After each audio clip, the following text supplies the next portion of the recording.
We can go ahead and get started. Respectful of everybody's time. We've got you here till 1. We've got a lot of content to cover, so we'll try to move through it quickly while still allowing for there to be discussion. This is our first introduction of the Module D content. You recall we've been working on the last 3-4 months.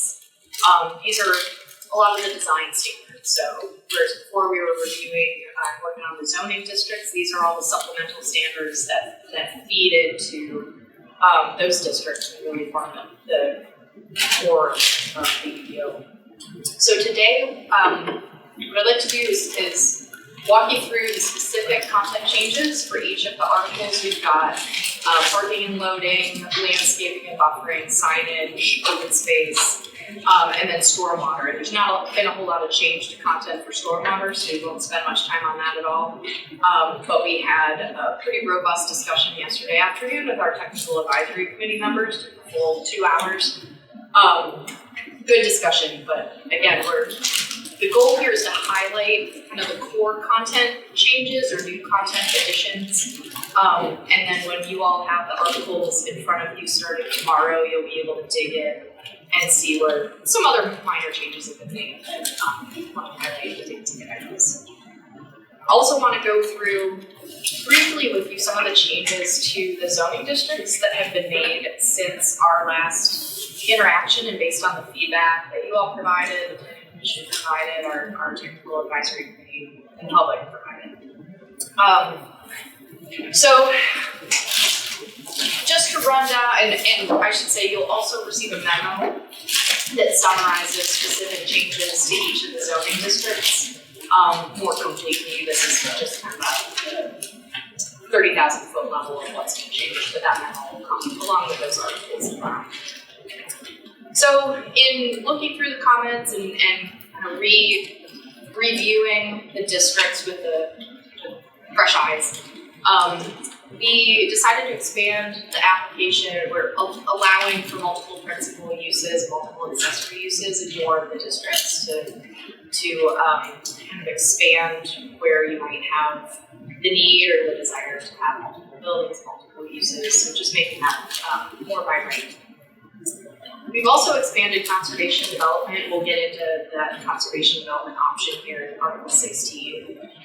It was originally just an option available in the Rural Preservation District, but upon review and conversation, we felt like it might be an option that was appropriate for rural residential and some of the neighborhood residential to allow for more clustering to protect open space. We kind of did a refresh on the districts as a whole to make sure that the uses that we were allowing to be permitted by right really tracked with the intent of the district, and especially in some of those mixed use and commercial districts where we had maybe some uses that were conditionally permitted but that felt more appropriate to be permitted by right, and vice versa. So there's been some shifts in the land use, the allowable use tables for the districts, but mostly in those mixed use districts.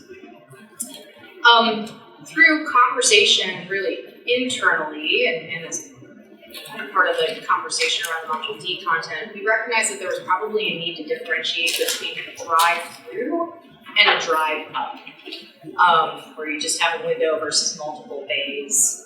That's a different intensity. And so allowing for those to occur in the appropriate districts under the appropriate context. So you'll see in the use tables where we've identified drive-up versus drive-through. We heard from a number of folks that you will recall that in some of the districts we had a minimum first floor height requirement. Okay. You can't find this special photo of it. Oh, no. Nope. Because I was going to write it all down and I thought. Yeah. And you'll get this presentation as well. Oh, yeah. Okay. Yeah. Okay. Yes. But you can still take pictures. So we will get a copy of all of this. Yeah. So we have that first floor height set for the mixed use districts again, where we're thinking about creating more pedestrian friendly environment. But there are going to be certain uses like churches, places of worship, some civic buildings, schools, where you have a first floor that's gonna require a taller height, so we've added some exemptions for those specific uses and activities to that first floor requirement. And then overall, we heard a lot of feedback about the maximum height restrictions, particularly from the development community.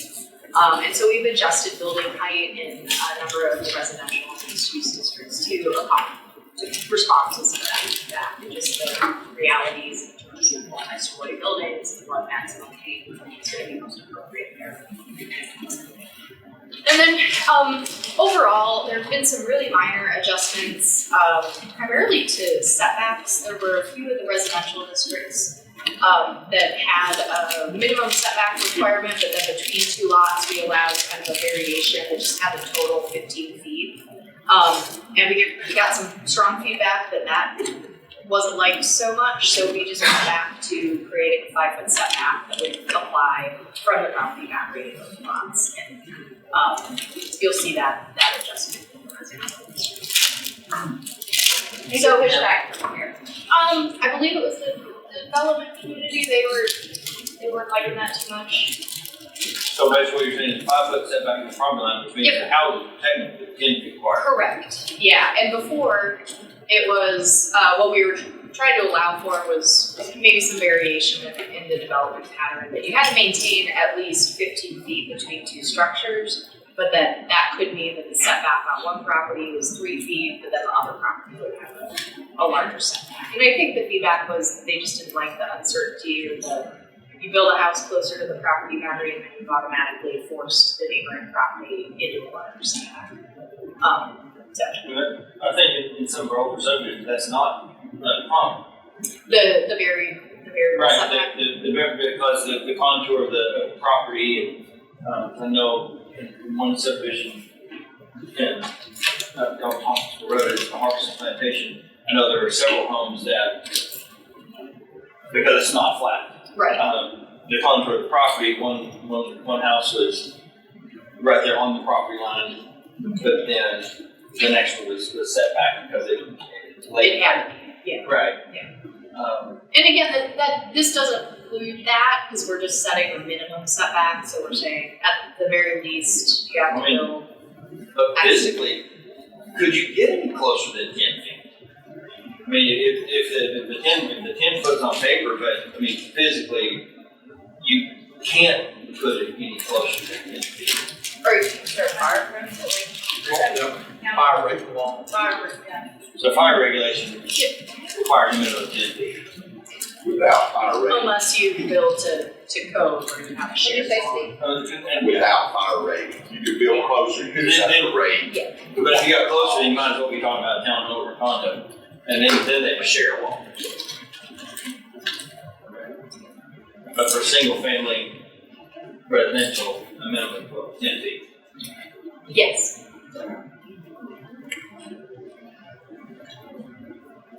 And again, you'll get the memo, and it expands upon specific to each district what adjustments have been made. So you'll be able to look at the revised districts when they're released. In what district would that minimum 10 feet be allowed? I haven't looked up. I believe it was the neighborhood residential and mixed residential. Yeah. And specific to, because remember in that mixed residential, we start to differentiate between types of Single residential family, structure. multi-family.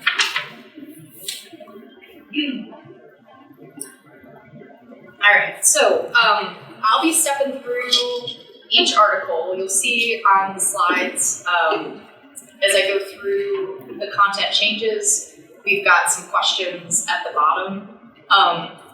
Yesterday, we just kind of talked about the questions or talked about concerns. It ended up being more or less by slide. What I'd like to do for purposes of time is see if we can get through just a review of the major content changes per article, and then we can backtrack to slides if we have overarching questions.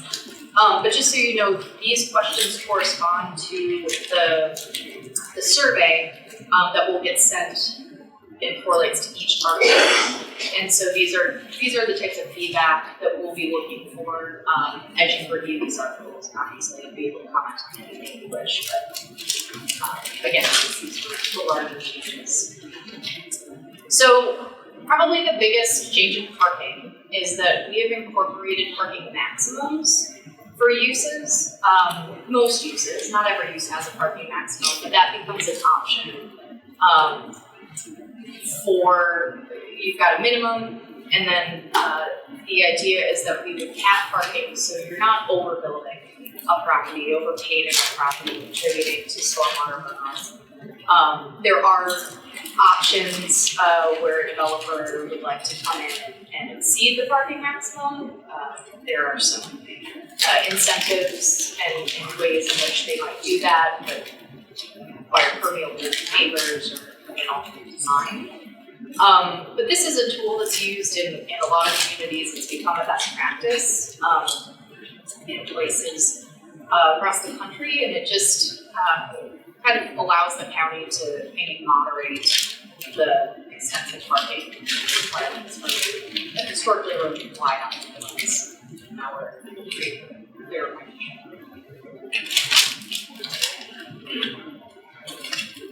We've also built in, kind of in that vein, so if we're trying to limit excessive parking, we've also built in shared parking allowances, so that where you have uses that operate at different times of day but are close to one another, there's an opportunity to use your neighbor's parking area to accommodate the required parking that you may have, or that you feel you need. So we've clarified what those allowances are, what situations you'd be able to use this for, and kind of the mechanism to establish shared parking between the two different businesses.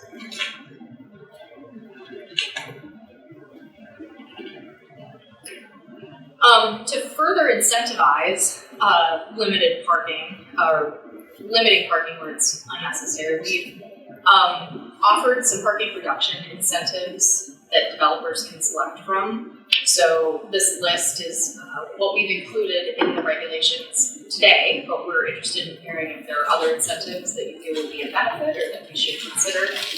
But if you include EV charging stations, additional landscaping to address stormwater features within the parking lot, if you'll recall in the districts we have established where parking can be located, if it's in the front of a structure, to the side or rear of the structure. So in those districts where we're allowing parking anywhere on the lot, if the developer chooses to locate parking to the side or rear of the building, that's an incentive. If you dedicate passenger pickup and drop-off zones. So this menu could be selected from to further reduce that minimum parking requirement for developers. Why would they want to reduce the minimum parking? Well, a lot of times parking is expensive. Like when we require a certain amount of parking, I see a lot of times where the development community pushes back on having to set aside and pay and do curb stops and all of that. So it can be an offset to them on cost. Again, we're trying to already minimize the required parking by setting those caps. But this is in commercial areas, correct? Right, yes. Yeah, mixed use and commercial. And certainly where you have, for instance, in like the town center districts or the higher intensity mixed use districts, there's usually the development pattern lends itself less towards parking lots and more towards shared parking arrangements and on-street parking, with the idea that you wouldn't have to have 30 spaces for every single business. You're trying to create that more urban town center. Okay, so the minimum number of parking lots would be based on the number of businesses or office space that you have in the zone. Yeah, there's a table within the article, not unlike what you have now, but now we've built in that max cap, and it aligns better with the consolidated table of uses that we developed to say for this use or activity, these are the number of spaces anticipated for a certain number of square feet or a certain number of employees, etc. But on the flip side is there is a maximum number of parking as well. So they can say, well, I'm putting in these businesses and oh, it's gonna go gangbuster and I need all of this parking, Right. there's a maximum. There is, yes.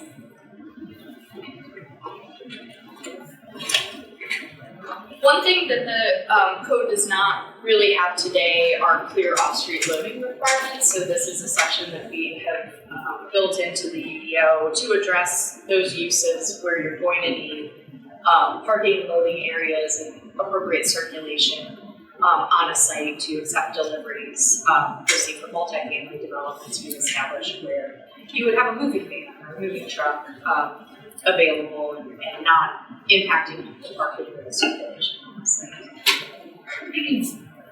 And this would only apply to that, or I should say, it primarily applies to commercial mixed use, not multi-tenant residential. And we cap the number of loading spaces at 5 universities, so we're not getting excessive parking spaces for trucks.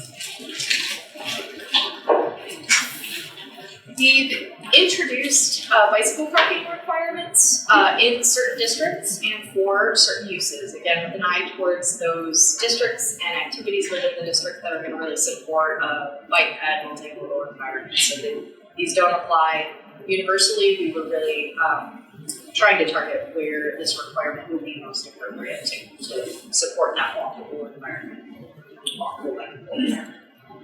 So in addition to setting minimum bicycle parking requirements, we've also included some design standards. So where you locate the bike parking relative to the entrance to the building, not putting it far across the parking lot and having walkways.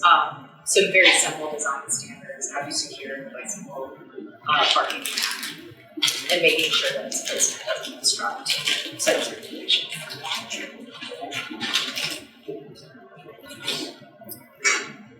And then we've reinforced the location and access for parking on a site, particularly for residential development. I guess there's two things happening here. We've got restrictions in front yard parking where you have residential units or fewer, where we don't want to see parking off a driveway. The parking is limited in that front yard to be on the driveway and outside of the setbacks. We also want to make sure that we're, for activities that are higher intensity residential, commercial, and mixed use, the parking is situated so you're not backing out onto a public street or right-of-way, creating a safety issue. So we've incorporated certain exceptions for things like single unit attached to and townhouses and duplexes, where obviously on a local street backing out would be appropriate and it's contextualized, but when you get into higher volume roadways and more activities or higher volume activities, we want to make sure that there's appropriate site circulation without backing. Okay, so you said residential development 40 or fewer. Mm-hmm. So if there's a property that has 2 houses on it, they can't park in the front yard. Correct. Unless it's on a driveway. Unless it's on a paved driveway or roundabout or something. Correct. Yeah. But Steve won't get a call unless somebody calls him. That is correct. So you tell me the required front yard, so Yes. you require an area for the front yard, the house sits back further, they can park further back. Yeah, once there's no grass and it's dirt, is that considered a paved part of the driveway? That's a problem. That's what we're trying to reduce. Gotcha. Yeah. I only speak from experience. Yes. So yeah, certainly where you get larger acreages, and as Steve said, you've got, and I think when we're talking about front yard, we're talking about that required setback area. So when you have 5 acres, the driveway extends all the way in the back of the line. We're really just focused on. Are there any exceptions for yard sales? No. I think that would be complaint driven. Yeah. Well, they typically only happen on Saturdays, so they're closed, so it's okay.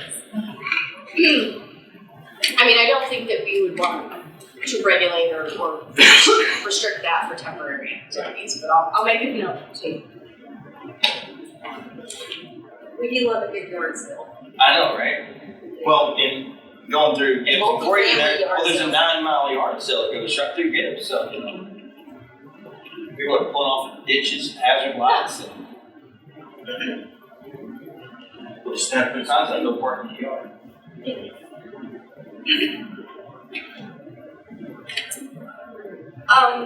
And then finally, we've incorporated cross-access requirements for adjacent development, particularly that commercial and mixed-use development where you have 2 parking lots immediately adjacent. We want to really encourage and promote those parking lots to be interconnected so that you're not creating traffic congestion by going from McDonald's to Starbucks and having to pull right back out onto the road, creating an opportunity for better circulation between development sites. Added some standards and some situations that would require cross-access to be provided. Okay, so what you're saying is cross-access between the parking lots, so you got an Arby's, a Starbucks, and a Chick-fil-A beside, so their parking lots would be connected. Correct. That's cool. So if you have a car full of people who can't decide on what they want to eat, you end up going to 3 places. Yes. I just had this happen. I was towing my boat the other weekend, and I really need a coffee, but I also need a sandwich, and now I've got to figure out how to navigate some really funky parking lot access. Towing a trailer. Well, a great example of this is on Alcoa Highway, where you have all of those restaurants and businesses and gas stations along Alcoa Highway. You can go between all of them and never actually have to get over Alcoa Highway. So of those changes, additions, anything you'd like to circle back on, ask about, take it on? Makes perfect sense.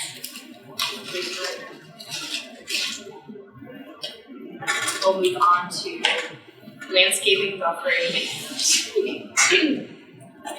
So as you probably know, the county doesn't have a robust set of landscaping requirements right now in the zoning. So that was something that came through in the plan as desirable for us to incorporate into this UDO. So right out the gate, what we have recommended is that there be a minimum amount of landscaped area on site. We've set that at 40% as of right now. Or sorry, that's not the percentage we set it at. We're saying of the landscaped area required, 40% of that landscaping needs to be landscaped with native species. Again, thinking about water, use of water, just creating or addressing stormwater runoff management. There's a lot of benefits to native species. You don't have to maintain that. And then when it comes to screening, when we get into the buffering and screening requirements, we're setting a 60% minimum native species for that screening that's required. We heard yesterday some feedback about whether or not setting a native species requirement for screening, if we're really trying to encourage more evergreen species that are evergreen year-round. Screening and buffering. So, any thoughts on that? I'm curious why it's not higher. Well, and one of the things I had looked at before, because sometimes very often we do like a 50-foot buffer. Sometimes it's 30, but if you do 50, particularly when you have a high intense use and a lower intense use, whether it be commercial to residential or you have residential to ag, within that space, how do you change the species per foot to really give a visual and sound type buffer instead of just, oh, we have trees and that's our buffer, actually making it a true native species buffer, where you can scale it and have a certain species that I sent a picture to, where you have more of your evergreen species along one side and then you transition over into more of your larger trees, like your white oaks and your maples and things like that on this end. But you have a transition. It's not just one species of green giants that go in. You actually have to truly give you a buffer that is native to the area that survives. So it's a mix of species and not just Yeah. put in same thing. We do have, we've expanded the buffering requirements and established kind of a tiered buffer system that would be required between conflicting types of uses. Specifically, we're looking at protecting residential development from mixed use and commercial industrial and existing parking lots. And so within, just pulled up the buffer yard standards, and there are some options within each type that get to your point of kind of variation in plant. It's more about like plant size and placement over species, but that might be something that we can look at beefing up a little bit more. Well, with a lot of native species too, and when you're talking about residential, and I don't know, I speak a lot more because my experience is more in the rural area, but when you have a more high intense residential next to something ag, typically they don't blend very well because the residential doesn't like the sight, sound, smell of the ag. And so actually having a true buffer that supports wildlife and because there's a lot of native trees produce food for wildlife and cover, and we're displacing them, and folks are like, well, where the turkeys go? Where did this go? We need a place for the coyotes to hide before they can steal the pets. Yes. Take them. Brutal but accurate. Yeah. That happens very often. Oh, a coyote was decided to bring your kids and your pets inside Monday. You're open. But back to your question, the percentage, are you thinking both those percentages could be higher for native plant requirements? I'm just curious how you came up with that percentage, especially the 40% seems, I mean, it's not even half. So it just is a little,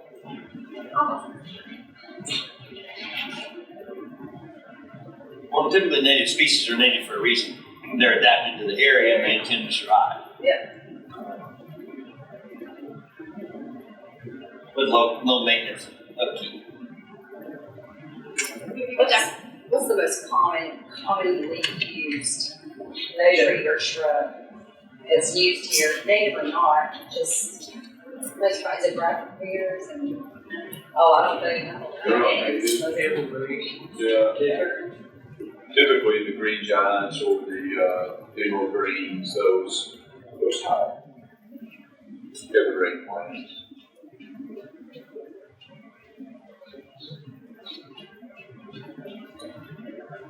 We can certainly look at, typically we get pushed back the higher the percentage of native species go. Historically, why has that been? Are they more expensive? I mean, it seems like they would be less expensive because they're native. I don't think so. It grows slow. Yeah. Different. Yeah. It might grow slowly. I mean, if you're not like a white oak, red oak, I mean, fall cypress grow pretty quick, but yeah, those harder trees they're going to take a while. Yeah. I think sometimes it's just purely based on like the aesthetic that a developer might want to create more ornamental plants that are not native. And this of course is in different climates and geographies too. Like I think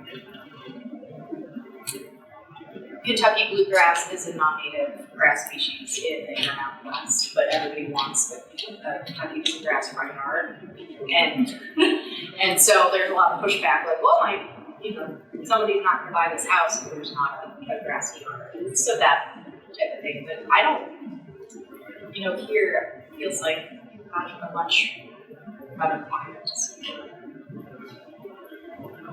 There wasn't a lot of discussion about that No. yesterday. No, they didn't see that push power. So, I mean, it was that a little bit. We had asked, we've asked a question about native cars. Yeah. Yeah, ones that have maybe not native to the area, but have been adapted to thrive here.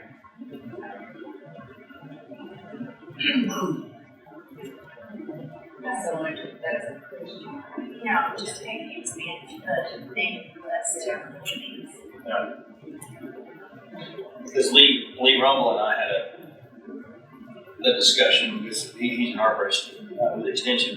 Yeah. He and I had a good discussion. He sent me he said, here's all the native species of trees, whatever. Like, I didn't even know that many trees existed. It did come up later in the discussion of just kind of who's going to oversee this and maybe is the county going to hire an arborist? Maybe instead of labeling it native plants, you say preferred plants, and you just have that list. That way, we could have UT's input into it as far as like the native plants. Plus, used to Brad prayers were the end all, and now they're like, no, heck no. Well, it was So great. it would be nice to be able to have someone that kind of looks over the list, and if we've got a problem with a particular species or tree or whatever that maybe is having disease or whatever, take it off of the list. Well, and So instead of calling it native, just have a preferred. because I do think it would be nice and be beneficial, because I know the city has an arborist on staff. We don't, probably won't have an arborist on staff. It's just not going to happen. But if there's some way of incorporating and utilizing Knox County Extension, because they have arborists on staff, and even if they can't do it, they know other arborists. I mean, it's a community of folks, and so if there's some way of utilizing their expertise, because they're county employees, and so I don't see why we wouldn't be able to incorporate them somehow in this process. Once you have the list too, I mean, it's not like you're going to have to constantly, it's probably one of those things, once you have the list, you maybe go through it. Right. Something's going to come up, it's going to be like, oh no, we've got the such and such a block that's going through, we need to take that item off the list. Well, and not necessarily even a blight per se, but soil conditions. What's the drainage like? Because there's like if you bald cypress, they love swamp. If you put bald cypress in a swamp, it's not going to take off. But you put a white oak in it, it's going to drown.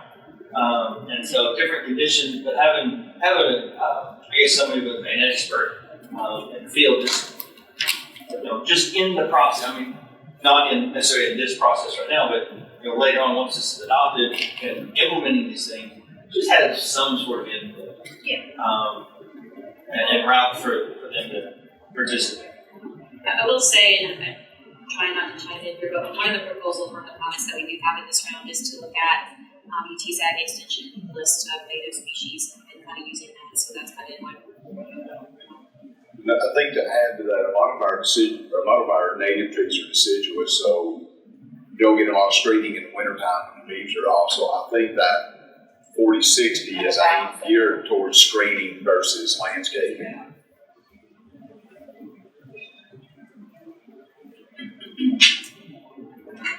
So jumping back down, we've incorporated some landscaping standards very specific to parking lots. Again, trying to reduce that heat island effect, address stormwater in parking areas. So there's both perimeter the landscape buffer requirement for lots of a certain size and location, and there's interior landscape islands that would be required every, I believe it's every 10 linear parking spaces. So you have aisles that are capped or breaks in between. There are incentives within the landscaping section that look at like how to incentivize those islands in the buffer, addressing stormwater runoff and low impact development techniques, and we did about that yesterday, and some of the opportunities and challenges there. But overall, the goal is to further minimize that paved surface area, proactively address runoff, and beautify. So we've talked about the buffering, introducing that tiered buffer system, types A, B, and C, really with an eye towards buffering residential development from potentially adverse impacts. And then we've introduced standards for screening of equipment, utilities, dumpsters, loading docks,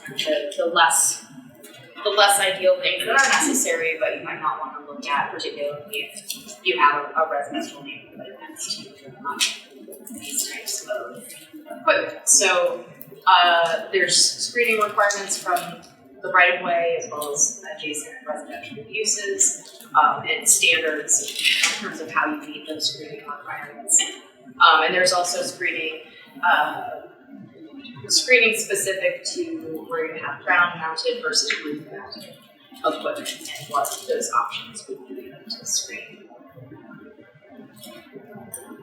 There are exemptions, of course, for screening within heavy industrial or agricultural zone, just based on expected intensity as well as the size of a lot when you're talking about that agricultural rural zone, with the exception being that there's a residential use adjacent to this.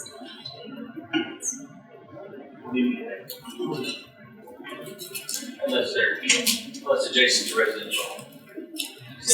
Yeah, so let's say you had a heavy industrial zone that was formulated by 20, 30 lots in the area within the county. And I can't think of a situation off the top of my head, but let's just say it was the edge of that zone immediately above a residential zone, and there was residential development along that boundary. The heavy industrial properties on that edge would be subject to the buffer and screening requirements for this type of equipment because they immediately are a residential zone or use, whereas multiple lots in, surrounded by heavy industrial, would not be subject to those screening requirements. Okay.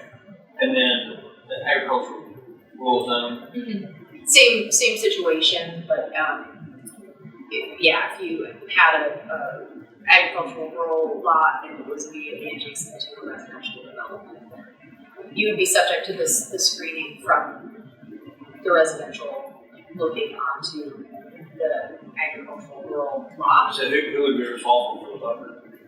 Well, and we're just talking about the screening, so let me back up. Screening of a utility or mechanical equipment. So if there was that present in the proximity to residential development, the property owner on the agricultural rural property would be responsible for the screening of that equipment from the residential development. Okay, but typically the agricultural property was there first. And so, I'm trying to figure out why the agricultural rural would then be responsible for putting up a screen to when the residential thing came in. Only Why would residential be responsible? Why would the residential be responsible? Yep. I don't, that burden falls alongside the property. I think again, we're just talking about a utility or equipment. If there's like ag is yeah. But not, so You're talking about station equipment. talking about like Well, let's say I had a barn that had like a feed mill and some other stuff in there, like, and it may be within 50 feet of the property line, but then I have to take a 30, 50 foot and then put in a screening. That, It's something we can look at. I think, so the use or features that are listed as requiring fencing or screening, outdoor storage areas, loading and unloading areas, outdoor trash and recycling, so like dumpster areas, ground mounted mechanical and utility equipment, roof mounted mechanical and utility equipment, or drive-through service lanes. And so, I mean, the onus of the screening requirement being placed on the property owner that one of those uses or featured, that the property on which one of those uses or features is located, is how it is typically written. I mean, I'm well, let's say for example, like Darling Industries. They were there before any of the housing went in. So, yeah, I mean, I'm just saying if the residential went in, and then based on what I'm hearing, then it would be the property owner of the business who's been operating the business. Now they have to put in a screening.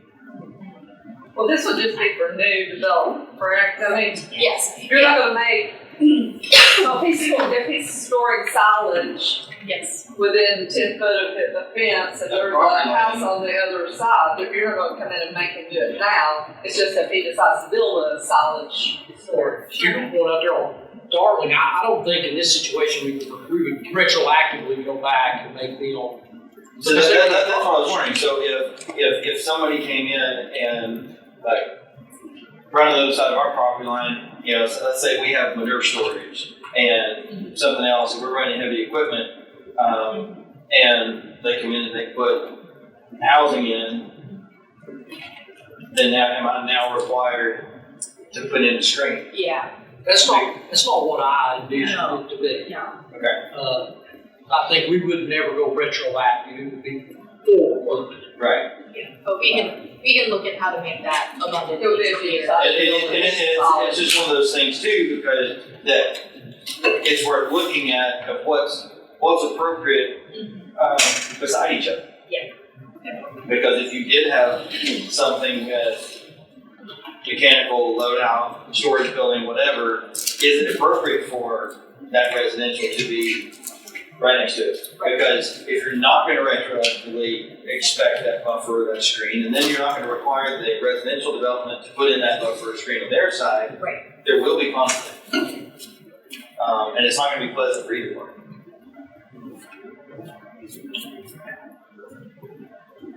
It should, I guess what you're saying, and I somewhat agree with it should be the person who is asking for the development, who's either putting in the heavy industrial or putting in the house. It should have the residential, it should be their responsibility. Who created the conflict? Yeah, It should be the one that financially who's the new development, I guess is the person who should be. But then also from a planning and commission side, what two uses are compatible beside each other and which ones are not?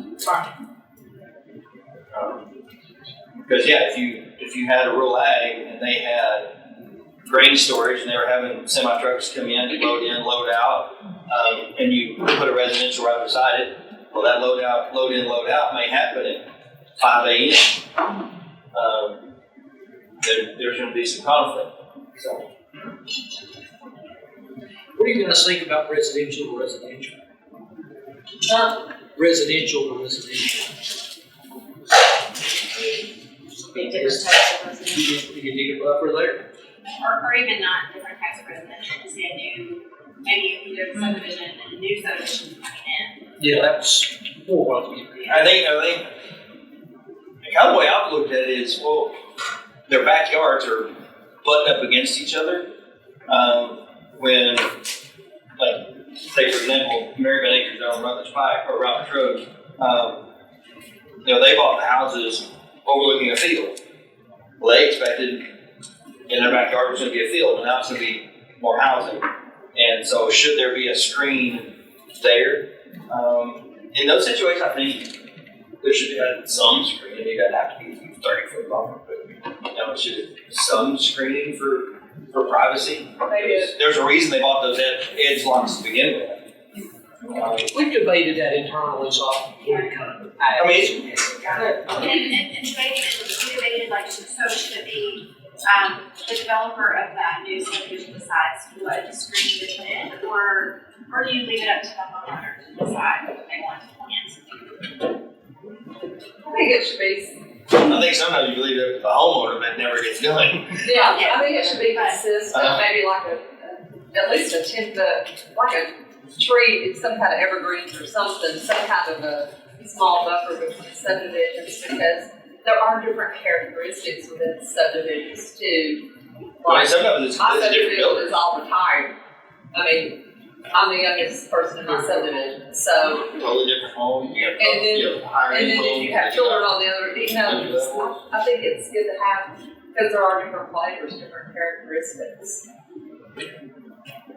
I love to hear the kids running and playing, but some of my neighbors, might interfere with the third nap of the day. Well, if they need a third nap of the day, they probably have a dark room. So yeah, maybe you can look at an additional buffer. It just seems like that. You're gonna have to edit that out. One minute you're looking at turkeys, next thing you're looking at turkeys. Turkeys all around. And you think that buffer should be maintained by homeowners association or by the property owner? Do they adopt that buffer when they purchase Then the it property or? becomes the homeowners. Because when you start putting in HOA, if it's on property and it's HOA owned, that creates a whole extra level of. Except then, okay, let's play this out 30 years from now, tree falls down, whose responsibility? Whoever the Is it the HOA or is it the owner of the property owner? If it was the HOA, then the HOA could look at it and go, that tree needs to come down and handle it before. I think this is why we debated this internally though, because the enforcement mechanism for Right. staff purposes, and is it complaint driven, is it a condition that's placed on the property that we have to continually enforce, 30 years from now? I think you just put it in originally and then whoever owns that property, it's up to them to take care of it. You could find some species that don't get over 7 feet tall. That's a lot of screening. You're still gonna call the county. And it's still its own condition that would have to be enforced. Yeah. I was just thinking, it's not gonna be a 70-foot tall tree crashing through somebody's backyard, smashing the trampoline. You just put it in as a development criteria, but not something that, it's like it has to be there to get developed and sold, but then it becomes kind of like your landscaping in your front yard becomes your responsibility and take care of it. I can see why you all debate this. Yeah. It's harder when it's on individual lots. It becomes really a big challenge for us. Someone doesn't like that, and they're in their own landscaping, so they take it down, and the new landscaping doesn't meet zoning condition. You have that person in court, and it's really tough. Finally,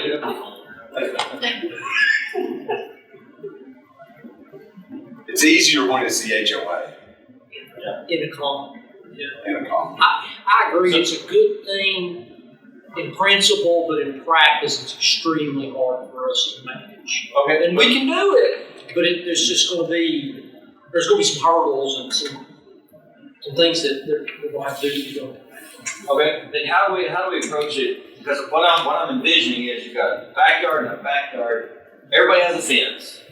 Then you got trees in the middle, and something happens with a tree, you can't get, First Choice Tree Service can't get back there to take it down, chop it up, chew it up. So with the concept and design plans, are there regulations we can put in place to set up the design where it's a little different? Or do you, instead of putting backyard to backyard, do you put your roadway along the property line? And then if that's the case, then you could put up trees along the roadway as part of the screen. I don't know. I'm just trying to figure how do you open up the space to where you're given the buffer, you got the screen, but you have access to the rest of it. You change where you're putting the lots. Is it our responsibility to protect somebody else's backyard? That's right. I'm just. Yeah. I know, but these are conversations that we had with coming up with this buffer. What you described sounds a lot like you have, that space becomes common area that's maintained by a property owners association, but it sort of acts as a de facto easement for maintenance and maintenance. And I have seen codes that require a certain amount of buffering between, like, your exterior of a development has to. Well, that was one of the questions. Don't we have a standard buffer between this property and that property, or between the development? So Setbacks. Or you have the periphery against zones. right. So you have in zoning district. But now that is smaller. I'm not But sure. PR to PR. Carries over. Okay. It sounds like you're referring to like almost an alleys, like if you're clean, backyards. But like if you had this development here and this side just had a row of backyards, and you have an entrance, and then on this one, this is actually a roadway with front yards. But you're saying that the setbacks don't carry over if it's BR, neighborhood residential, those setbacks don't apply, right? That's a different situation when you're road adjacent to the new subdivision.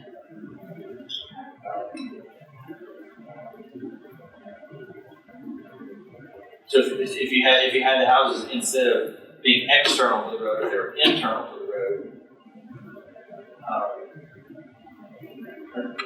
This is an odd. Y'all the smart ones, I'm just going out. I don't know that I can't see every development, road in between every development, that would be Right. stretched, regulating that. Well, the real facts or the truth is that, like, even when we were talking about the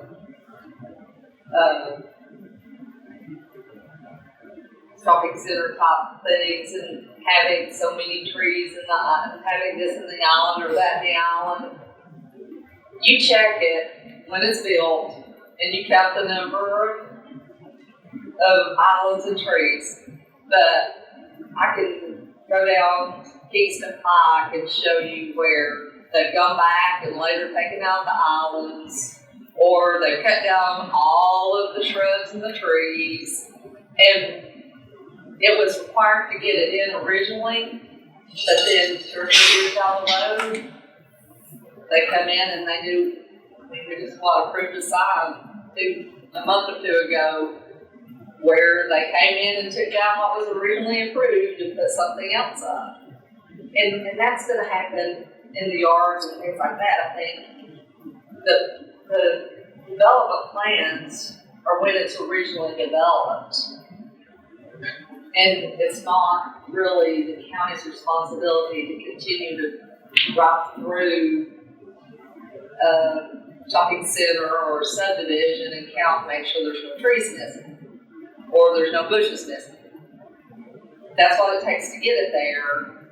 And then after it's fully developed out, it becomes the responsibility of the people who benefited from it to keep it there.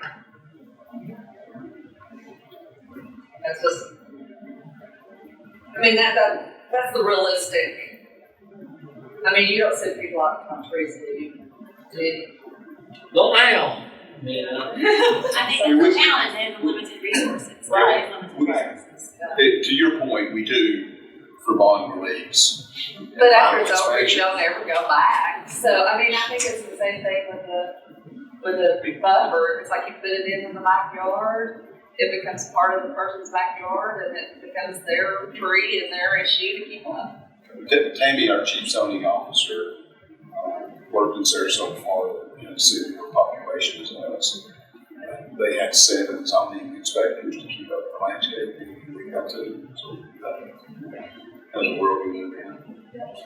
We do have, because of this conversation of the reality, there is language that has been added and beefed up in this draft about maintenance and enforcement that provides Steve and his team, they're not going out and proactively counting, but if there is a really egregious complaint that comes in, it goes back to what was approved as part of the landscape development plan, what was required to be installed. This is what happens if something dies, if something's taken out. So there's that, from a complaint-based enforcement perspective, you've got more teeth to say, no, you've got to replace what was. It backs you all up. Yeah. That's what we're trying to do right now. A lot of times we're almost pleading and asking. What do we do with that Dollar General out there that removed their landscape?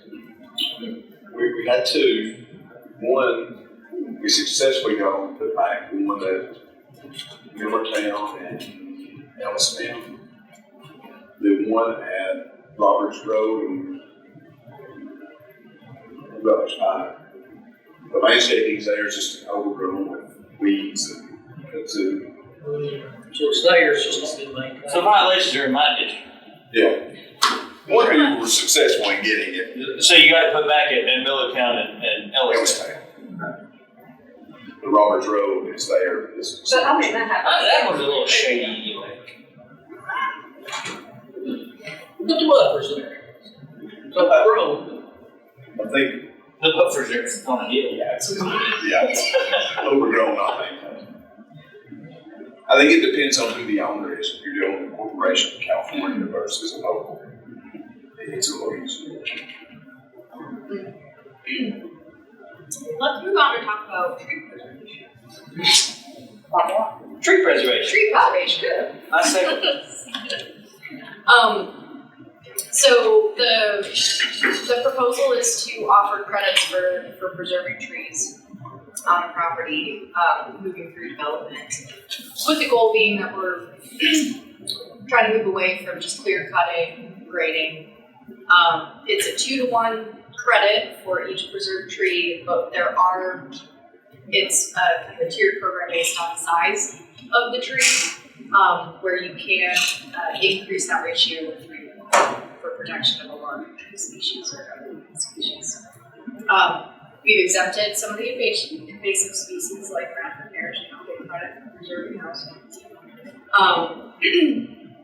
But this is a new section it's a new section, and this would count towards any landscape requirement of the development. Would also be able to include preserved trees. Okay, so you have an existing, if you preserve an existing healthy tree, 2-to-1 ratio equals 2 new trees. But what are the requirements for new trees? The requirements for new trees are in the minimum landscape requirements set based on the zone and the type of development. Okay. So that's separate. So it would, if the requirement is for this buffer, you choose option A, which is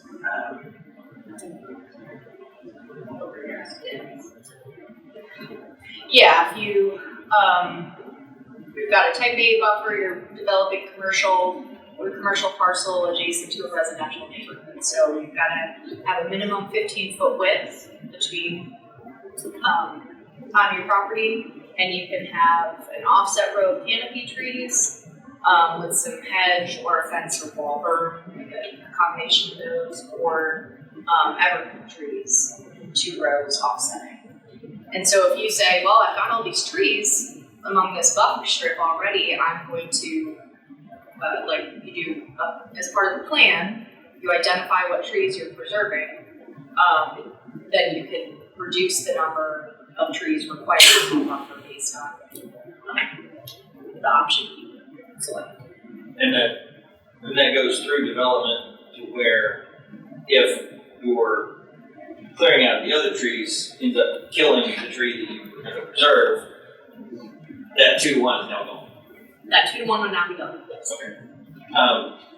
Does this, are there any requirements for interior trees, interior development, particularly in residential?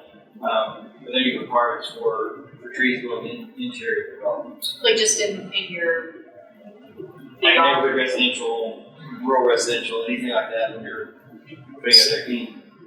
So the landscaping requirements exempt single unit detached, and attached residential that are on individual lots. It exempts duplexes. So they're not required to put any trees in yard trees like that? They are not according to this article. So this would only apply to the buffer? Well, the landscaping there are landscaping requirements. There's the buffer, there's parking requirements, and those are kind of the 2 primary ways to manage the aesthetics. We don't want to overregulate where you put a tree adjacent to your house or the type of ground cover you want to use. We're mostly concerned with buffering adjacent uses. And that would be similar to what we did with Troy Quince Pike, with a non-disturbed buffer up against, I'm trying to remember the church, because they already had 60, 70 foot tall trees.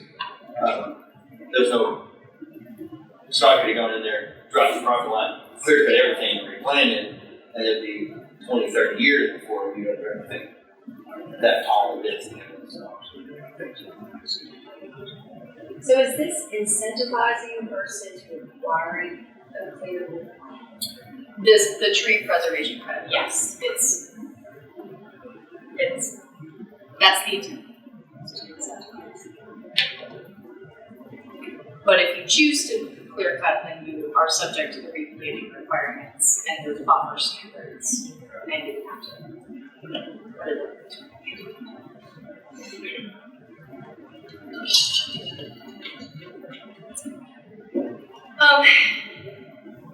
we also introduced as part of this article some considerations where you have geographic challenges, how to preserve and protect steeper slopes with revegetation and preserving vegetation so you minimize sloughing and runoff.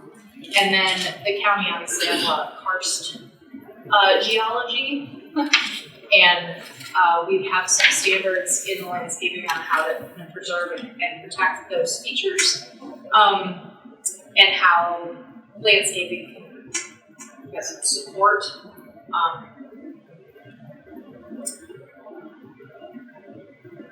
support is the problem. But facilitate some of the natural stormwater filtration that occurs in areas of karst. And so we talked a little bit about this with the advisory committee yesterday, just the reality of the geology here in Knox County. It sounds like most of it's karst. So we may want to revisit that, but there are some specialized provisions on slope and geology. I wrote down yesterday, one of the comments was that they stated that steep slopes and 50% should not be in the same setting. Yes, that was some feedback. So And, yeah, I think, that needs further conversation. So we're 15 to 25, 20, 25 to 40, is that how you? So you're saying 15% is not steep? They do not need to see. That is most of the properties across Knox County. And so if 15% is not considered steep, then it would be subject to clearing and grade work. If it's a steep slope, then it's Which I was, all, the question comes up over the weekend we had a significant rainfall. It would be interesting to me to go back and look at those rezoning applications and the slopes. How many of those were 15% or less? Or what were the slopes? prior Because we to, saw significant negative impact from those developments from this weekend. Or any really significant rain that we get. I mean, I got calls and messages all weekend from different parts of the county. It had never been that way until properties were developed. I've got a few brown yards in my district. Yeah. Really brown yards. So just out of curiosity, I think, we can look back and grab some historical data, looking at the impact of development on slopes and what we're seeing to help us further that conversation.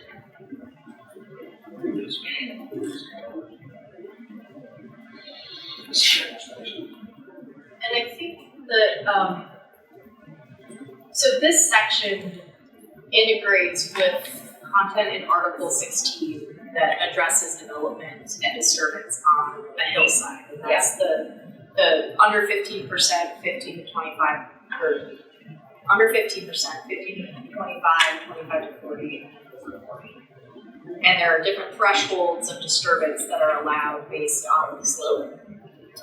And so what this section, the landscaping article is speaking to is where you have allowable disturbance.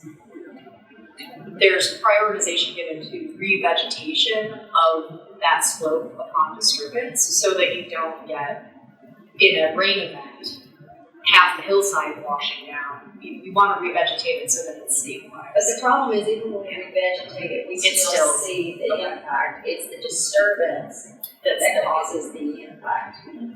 Yeah. Revegetation and replantation, we are seeing and learning that it's just not working, and those root systems are destroyed. We're seeing significant stormwater runoff, no matter what we do as far as infiltration on the back end. It doesn't matter. And we're in an area where you have to get rid of the topsoil, you get down to red clay, and that's what's running off. And unless you put topsoil back, good luck getting your vegetated. It's just not going to happen. Our clay soils don't allow it. It doesn't matter how much grass seed you throw down or shrubs you plant.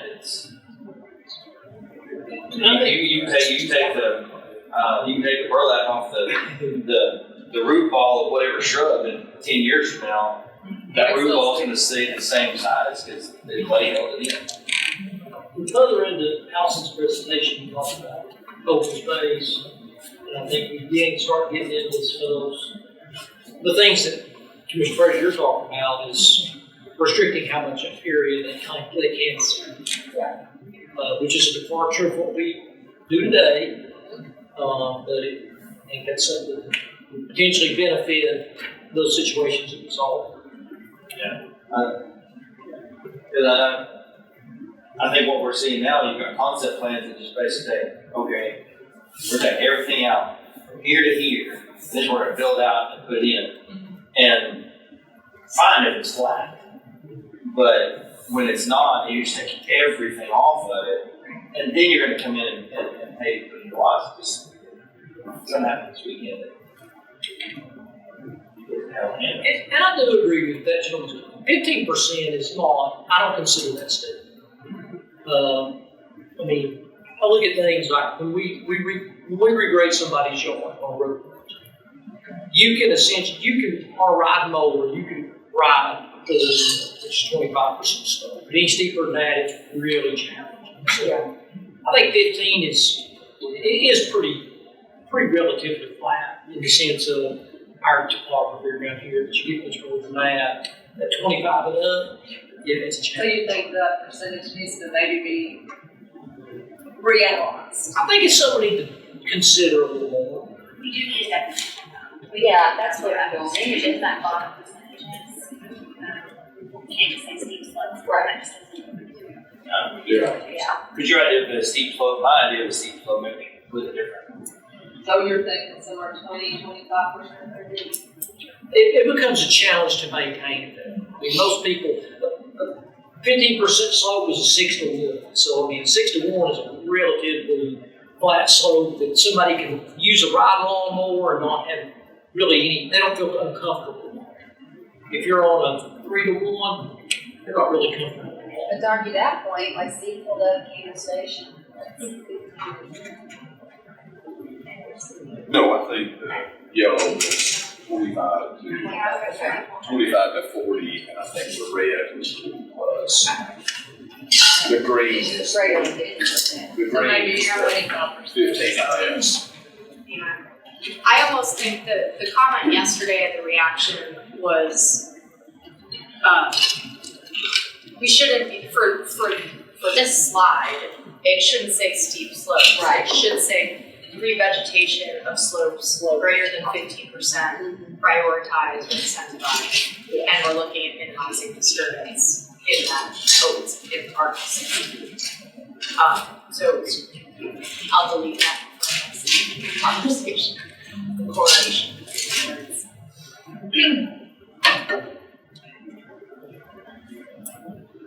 Ready to talk signs? See if we can get through signage. All right, so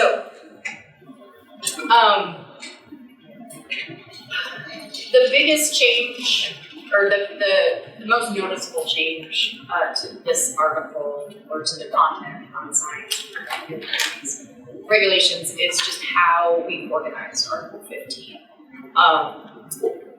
We've attempted to clearly define sign types.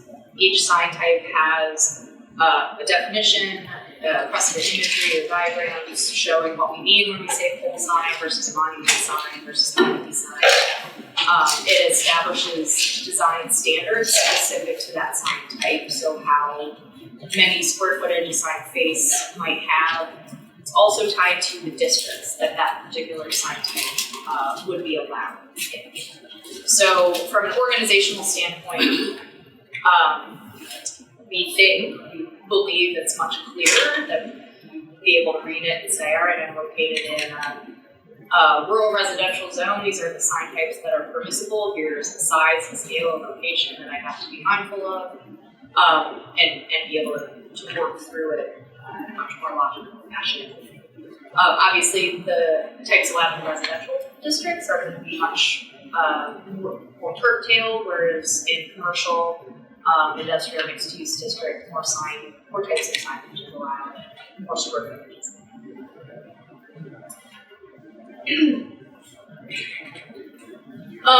We've made some changes to the existing regulations around electronic message centers and signs. Digital sign displays have to hold for a minimum of 60 seconds, which is not a change. I forgot that we had to change that. But we did limit, or we increased the brightness allowed during the daylight hours, and we've minimized the brightness when it gets into the evening. Which seems counterintuitive, but I actually started thinking about it as we were working through this. Like, hey, you want it to be brighter during the day because you're competing with sun and glare. How'd you land at 60 seconds? Well, apparently Only we reason I tested asked- at it because it was what was in That's it. what's in there now. Yeah, Oh, okay. but we talked about it yesterday, and that is, like, from an industry perspective, that timing is typically based on the speed at which traffic is moving through, like how fast your eyeballs can actually take in and receive information, and not creating a safety issue when signage is constantly changing. That can contribute to distraction. I mean, it'd take me 60 seconds to read it. Right. Yep. In addition to kind of the brightness limitations on electronic messaging signs, we've incorporated standards for signage more generally, where it's internally illuminated or you have external light sources, just making sure that where light sources are pointing toward signs or brightness is incorporated within a sign, it's not contributing to light pollution or pollution onto adjacent properties. So there's shielding requirements and there's limitations on when a sign can be lit, allowed between 5 a.m. and 11 p.m. or 30 minutes past the close of business, whichever is later. So the question came up yesterday about 24-hour service stations. They would not be subject to this new 24 hours a day. For the duration.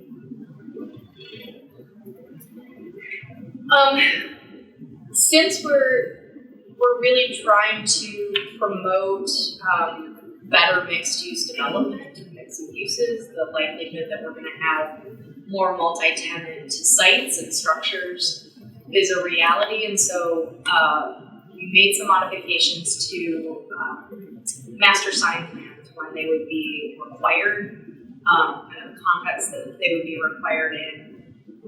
Again, just so that we're not getting a development with 10 tenants in a single building or multiple buildings on a site, and they all have their own signage, and it's all willy-nilly and confusing and just aesthetically displeasing. So right now, for multi-tenant developments that are over 25,000 square feet, you would have to provide a master sign notice to show based on sign allowance for that district and type of development where the signs would be located, how they're cohesive.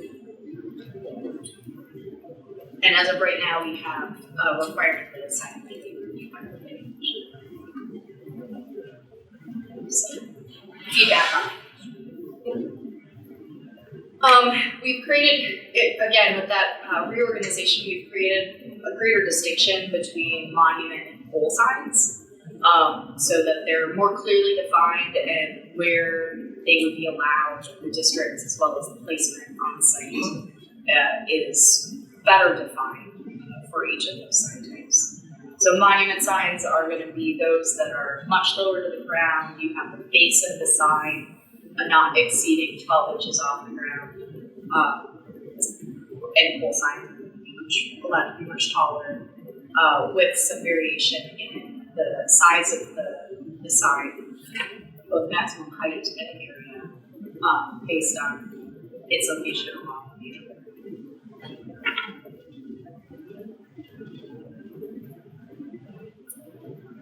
We've added or incorporated a list that clearly articulates those signs that are prohibited, no matter what or where within the county. Things like rotating signs, the wind blower sign, the crazy waving arm signs, and trailer mounted signs that we talked about ad nauseum yesterday. But that just is an issue. yes, yeah. What Signs on parking vehicles. Like put one like in the bed of your truck, yes, that's a no-no. it would be prohibited right now, right? According to what we've suggested, I think that there are some things we'll go back and look at. Are there exemptions during campaign season? Yes, political sign. There's state statute that guides political signage, and we would treat those as temporary signs. They talk about businesses too. What if that, if you're advertising your business, it's parking your parking lot, one of your parking spaces, is that also a violation?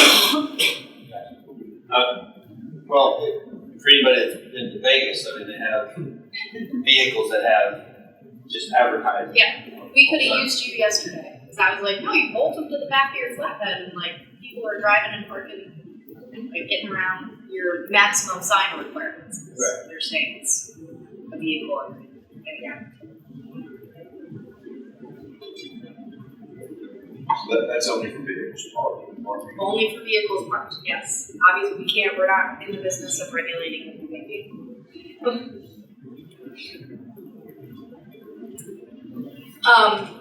We've also included a section or a sign type that is specific to what a temporary sign is, that gets into those things like political signs, when you have an event over a weekend, a garage sale, things that, we're not going to apply the same standards to, because they are intended to be temporary in nature and removed according to either state law or these regulations. Caveat being, pretty much anything that's greater than 90 days is not a temporary situation. And then finally, a lot of this was about being more clear in how we're interpreting language, and so clarifying what signs are exempt. Things like real estate signs, things like numbering, addressing on a building, wayfinding signage. All of those types of signs don't need to meet the parameters or count towards the maximum square footage allowed. So we've clarified what are considered the exempt signs. The permit requirements.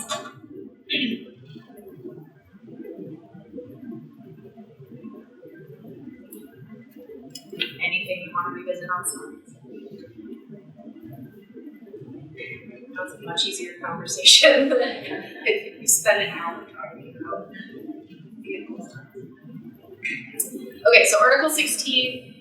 You'll see when I think you dig into these articles that Article 14 and 16, there's a lot of components that are related. Again, that the landscaping on slopes, and then the hillside requirements in this article that we'll get to. But right out the gate, one of the things that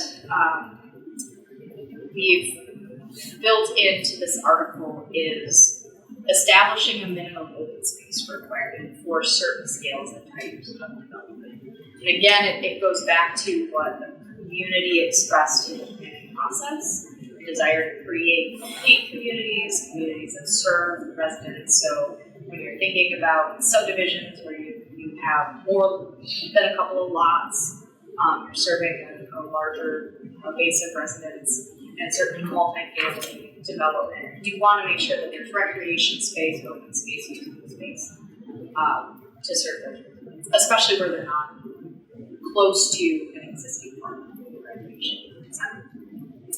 So we've created that minimum requirement for these situations, and I've also tried to set a standard of what can be considered open space and what can be considered usable open space. So something that we heard through the audit process from a number of people is that so often where a development is required to set aside land, it ends up being stormwater retention basin or just throwaway pieces and parts of a property. Something they could use. Exactly. Yeah.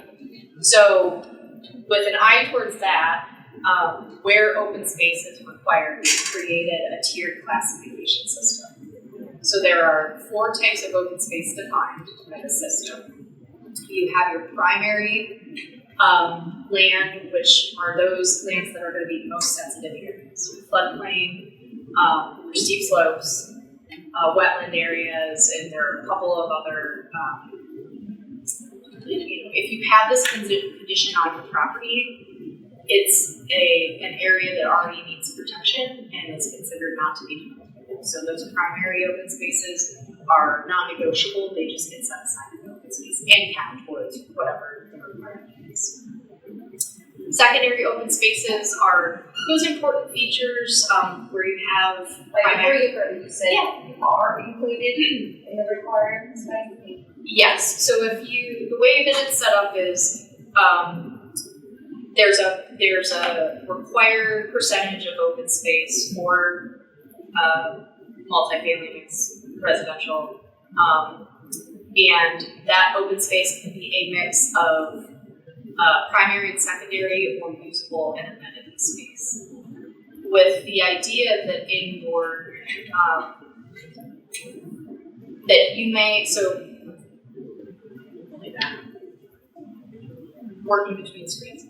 But let's say you have a maximum percent requirement of 10% of the property. And 5% of it can be, you can meet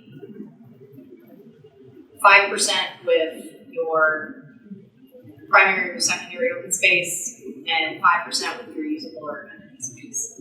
Let's say you've got a lot of land on your parcel that falls into primary open space and you meet or exceed that 10% minimum requirement, you can automatically use that primary open space to meet the requirement and not have to also provide an amenity space. So they're caveats. Yes. But the goal here is that where you have those really critical areas, sensitive areas, we want to give you credit for it, but we want to ensure that they're protected, and so they get put into open space regardless. But I get what you're saying. But part of it is floodplain, so they couldn't be like, oh, it's restricted. You're not allowed to go there. Right. You got a steep slope. Well, they could fix the steep slope by just flattening it if they wanted to. But Or you know, trying to stop them. I understand that. But then you got wetlands, and unless you're going to put a lot of drainage tile in and get rid of the water, they're not going to be able to build there either. So just by default, that's going to have to be open space because you can't do anything with it. I guess I'm having a little hard time. Just here's your freebie. They count towards your open space because you can get into a difficult piece of property where you've got a spring on one side, beside it on this corner you've got a wetland, and then the back side is going up the ridge. And saying that's part of your open space, and you're getting credit for that open space. When in reality, then you take the density of the entire property and cluster it down to where your actual built out density where you built was actually more like 10 units an acre instead of 3 units an acre. But you got approved PR at 3. Right now, obviously the zone will change, but then your effective density where you actually built is say 8 units an acre. And there is no more open space other than what you could build on. But we left open space. See, on the property, there's open space.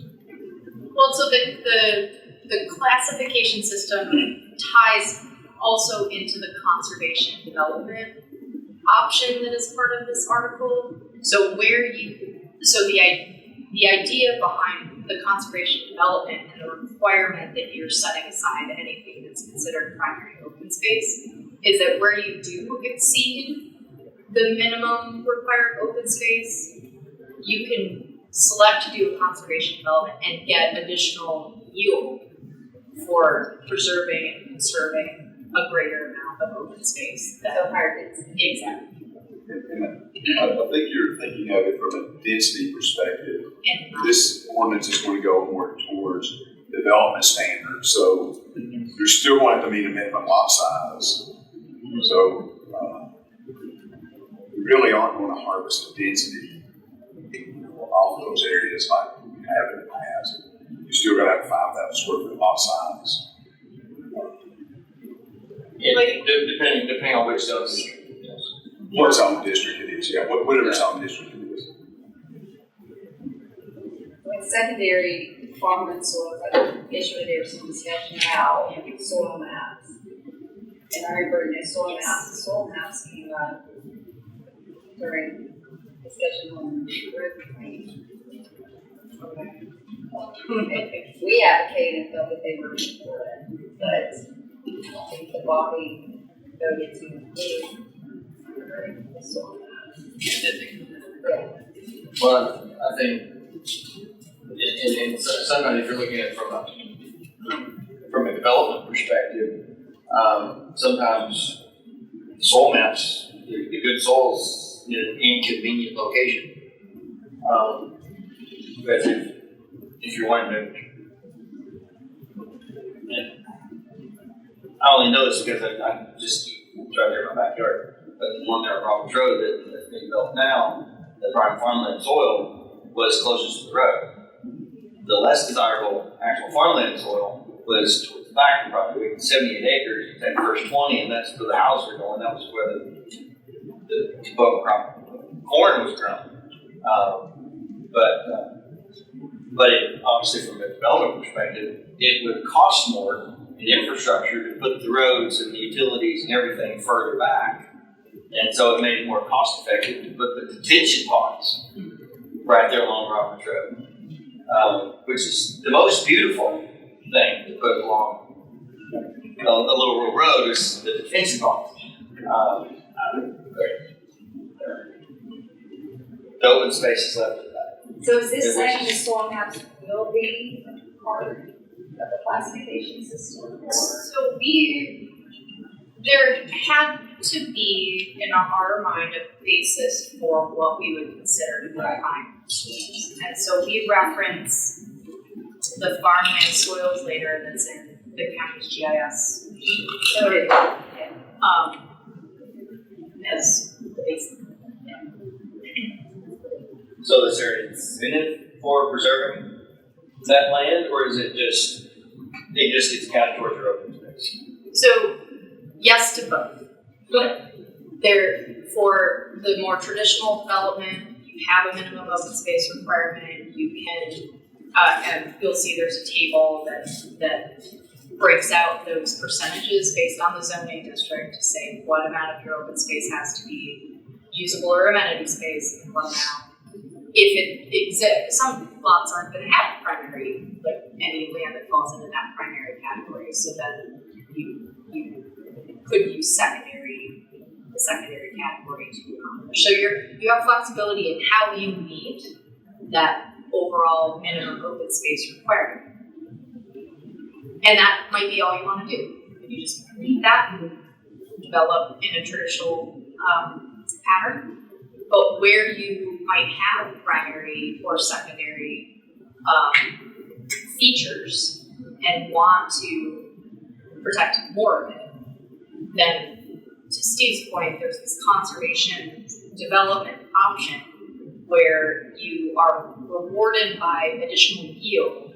It's not a reduction in lot size, so you're not getting added density, but you are allowed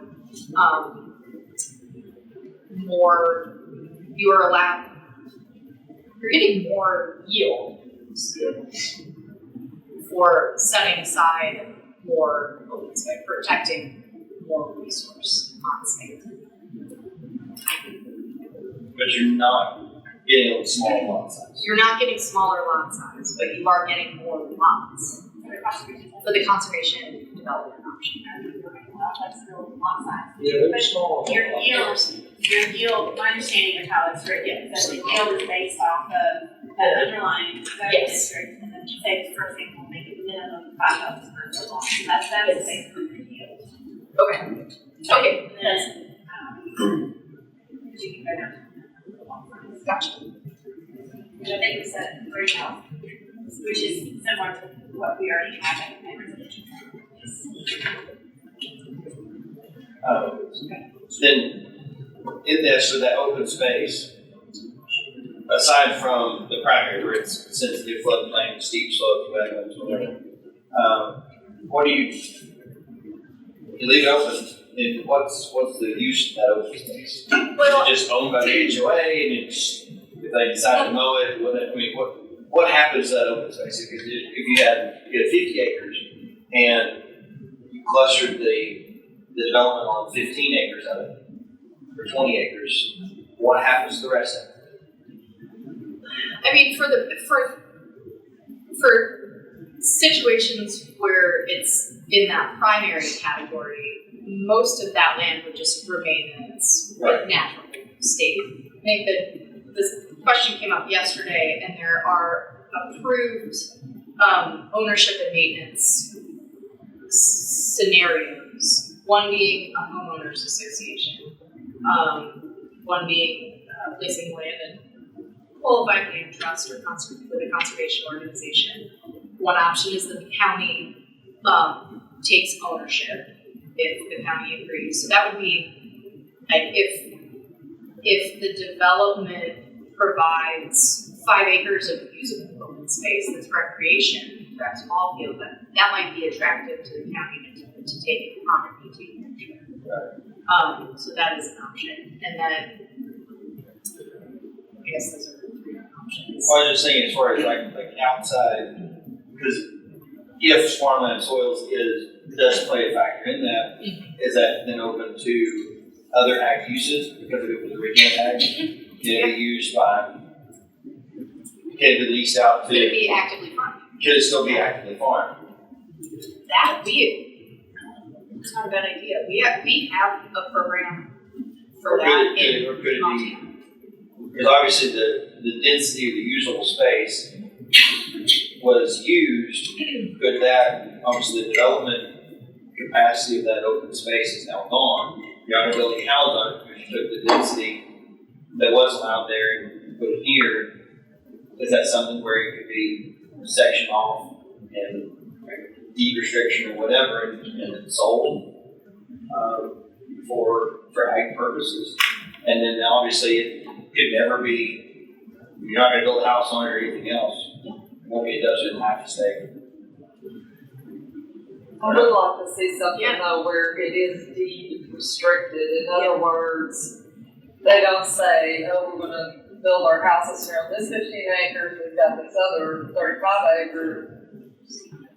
And It's something. and then And then 30 and then years they from wait now, 10 plans years from change. now and then they build on it. Yeah. Yes, I want to see the ownership of the land changed in such a way that it can that we're saying it can never be developed again.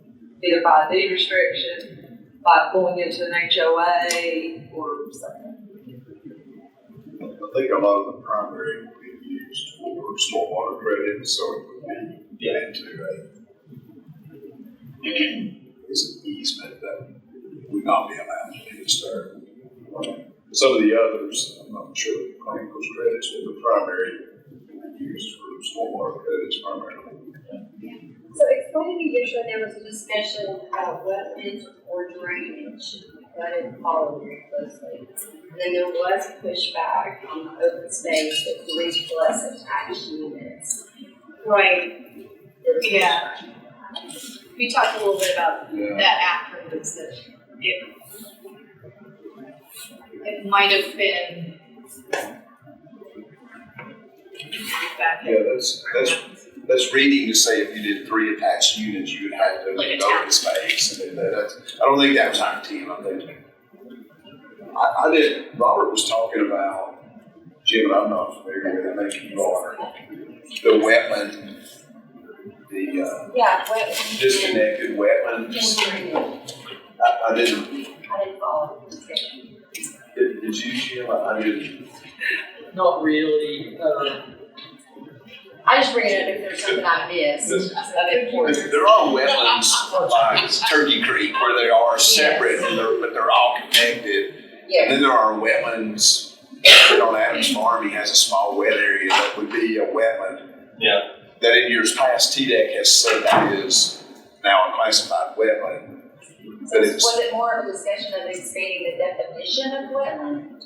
I think what I took it to mean was that, like, we're just saying wetlands defined by the Army Corps. Yeah. And I think about it similarly to prime ag soils. You might have a patch of prime agricultural soil, but is that quarter acre really usable for anything if it's not associated? Like, quarter acre versus 40 acres is a very different scenario in terms of usability. And so where you have a connected system of wetlands, that has an ecological benefit versus a puddle over here that's been designated. And do we really want to count that towards the primary guidance space? Which is I think that's a more elegant way of saying it. Yeah. Yeah. Well, I I mean, think that's what. like, So this is For more our- definition. Yes. for church, Yeah. are you familiar with Washington New Churches? Shop Yeah. So you got Washington Shop Road, and then we got our cemetery. Well, back behind there, we got 20-something acres, and I got to put the on there. That whole area was just marshy, whatever, overgrown. Well, we went in and cleared out a bunch of it, but we put so much drainage tile in there, trying to get rid of just to dry it up, because it was, you couldn't use it for anything, but it wasn't wet.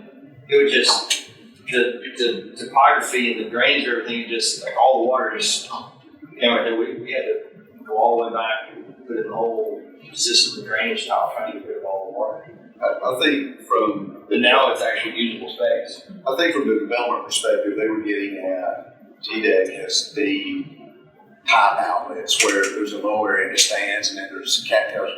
They deem that wetlands and now it's protected. Mm-hmm. And it's really not a connected wetland, it's a man-made feature. So I think that was the concern yesterday.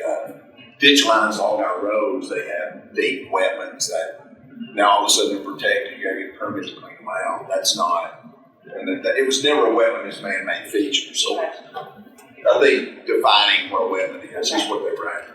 Yeah. Thank you. So, real quick, they're dropping like flies.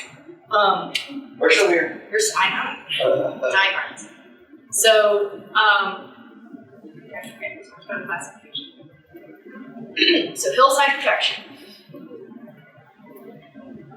This article is where we get into and define what can happen on those areas of the county that are considered in the steep slope range. And so the section of Article 16 differentiates between permitted activities and disturbance for, again, that slope breakdown where anything less than 15% does not fall into, you could have free reign over it. Where you have 50% or more, where you have slopes in between 15 and 25%, we're capping the allowable disturbance on that site to 50% of the square footage. As you get higher, these slides there. So put this into practice for me. Yep. At Campbell Station Park. Like 50% I still haven't pulled up this. would have been this percentage. So, of the survey. Would that have yes. Because on that Campbell Station, we have got 100% of this green area you can disturb. And then only 50% of this yellow brownish area, right, that's the 15 to 25. Yellow is 15 to 25, and Yeah. brown is 25 to 40, And then brown is up here, in this reddish, you would have only got to disturb 10% of it. what is it now? What is it? 100%. The grading plan is, They did 100%, where they would have only had been able to do 10%. Split screen on shop rate. And it would have been the same. Yeah.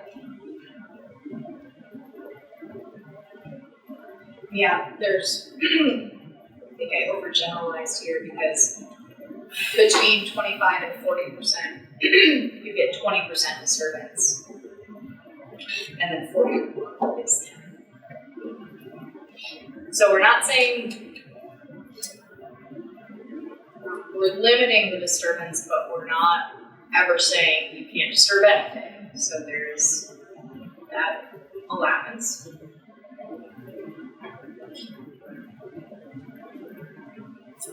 And then in this,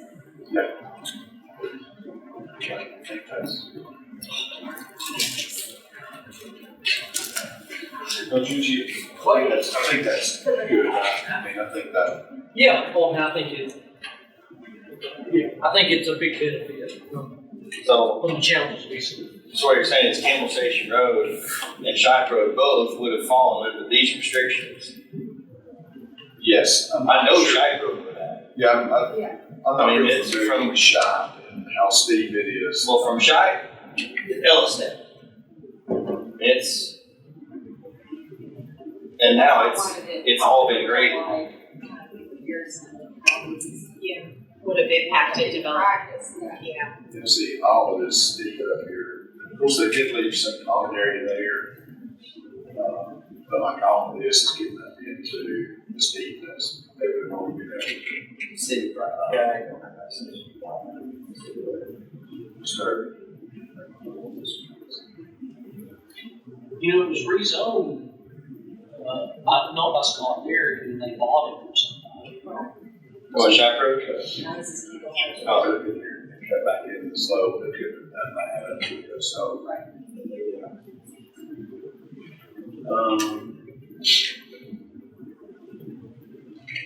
What we can do is we can pull out a few. Yeah. I think that's very helpful as far as showing how. Maybe the ones that have been approved. Yeah. I think the one on Cherry Brook. Yeah. But we had a good one on Ball Camp or Ball over there, where they only did the front, and I think you gave higher density, but they left the slope, which, yeah, let's see it.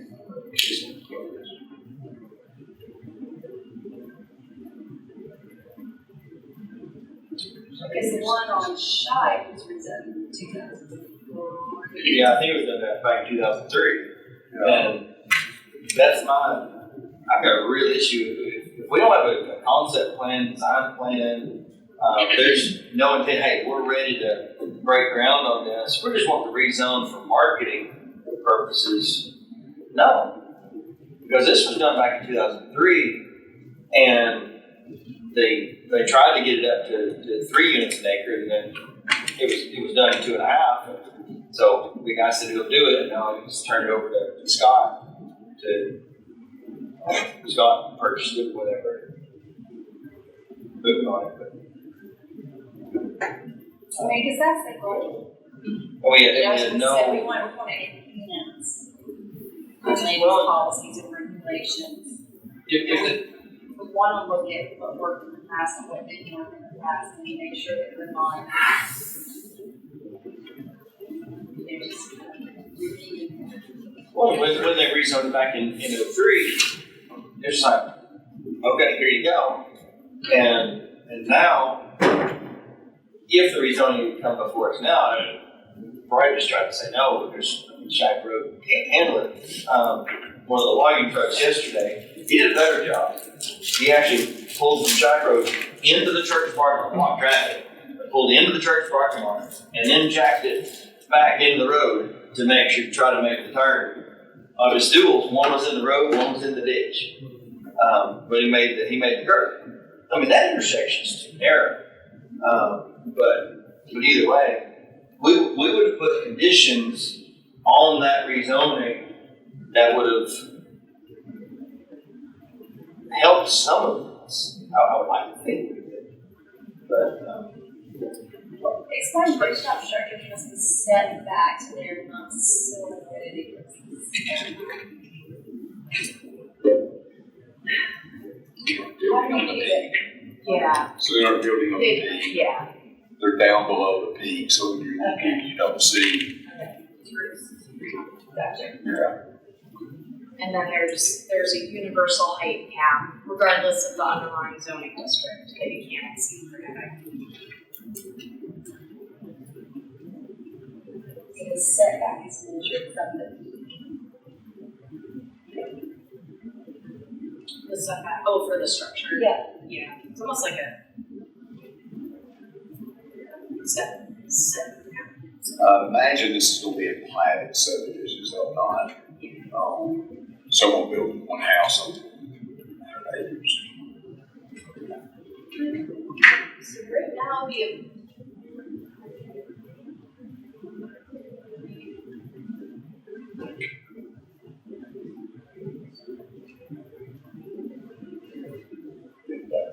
yeah, I mean, That's gonna be hard for us to catch.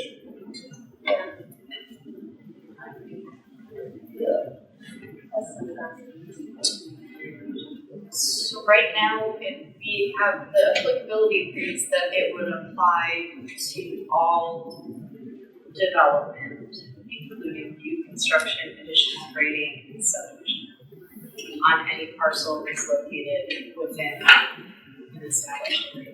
So, you might revisit that. Yeah, we need to tweak that.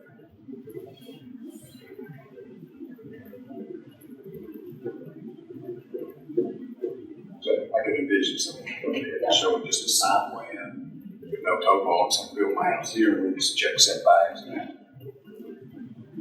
That's on the peak. I want a house on the hill. What do you think? Somebody wants to build on top of a house mountain so they can see both ways. Right. Yeah.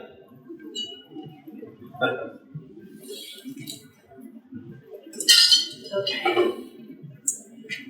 So, we talked about conservation development, and the intent that comes behind that. So really those four items, I mean, this is a pretty beefy article in terms of what's encompassed within each of the subsections. But those hit requirements.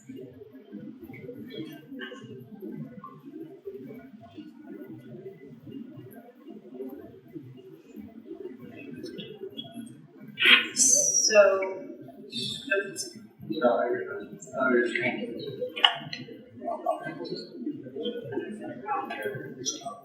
How do you encouraging connected tracks, especially throughout between different pieces of property or? so when you would come in with a conservation development proposed on the site plan, what I think the county would be looking at is how that open space is protected on the site, if it's contiguous versus like, we're gonna protect the spot over here and over here. So there's some benefit established in creating larger spot for habitat, for Right. like kind of the same concept as the connected versus independent wetlands.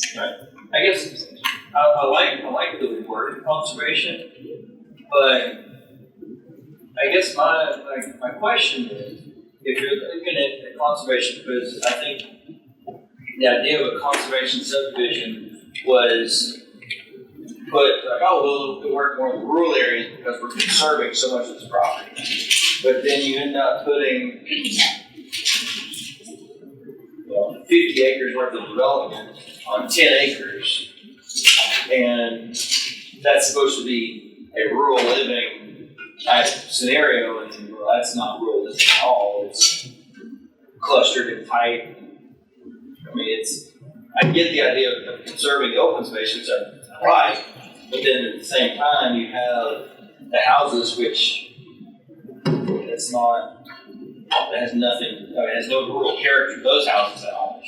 And so they're literally right on top of each other. It could be a multi-family situation. I don't know. How does that?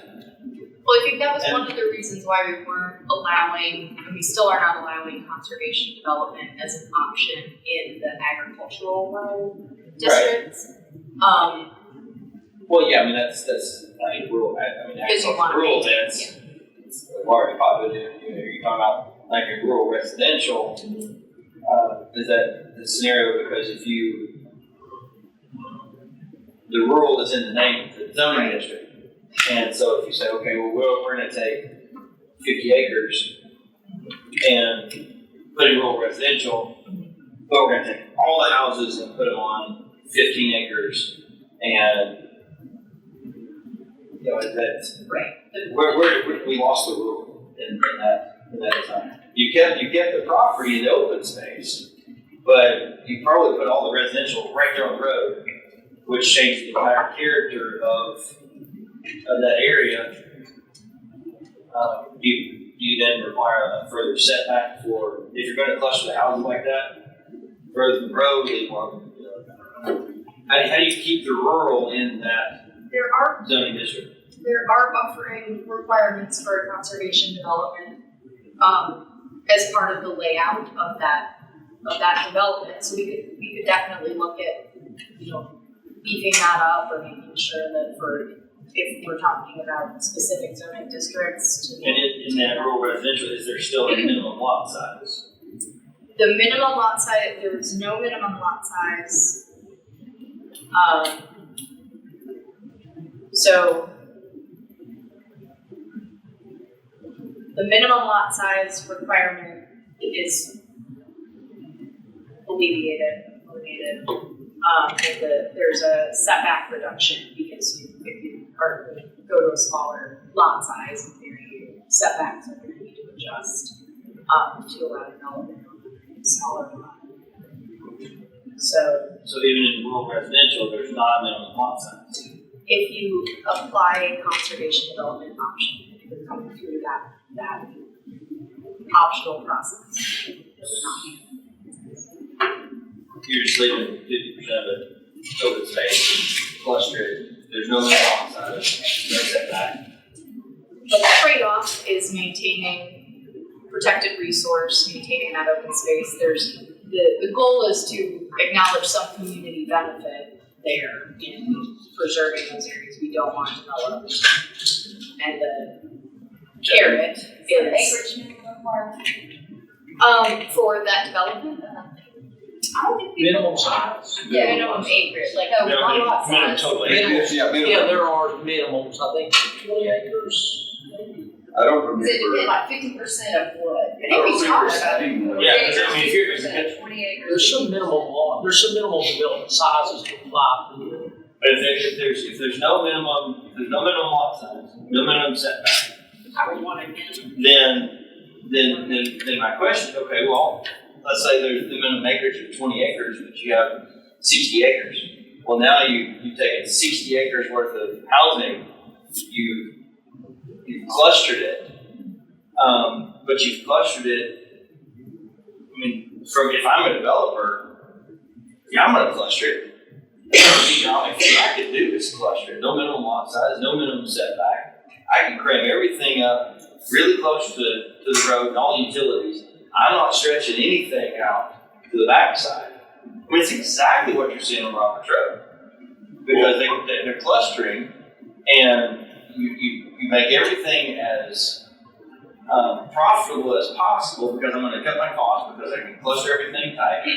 I minimize how much paving I have to do. Utilities are going in.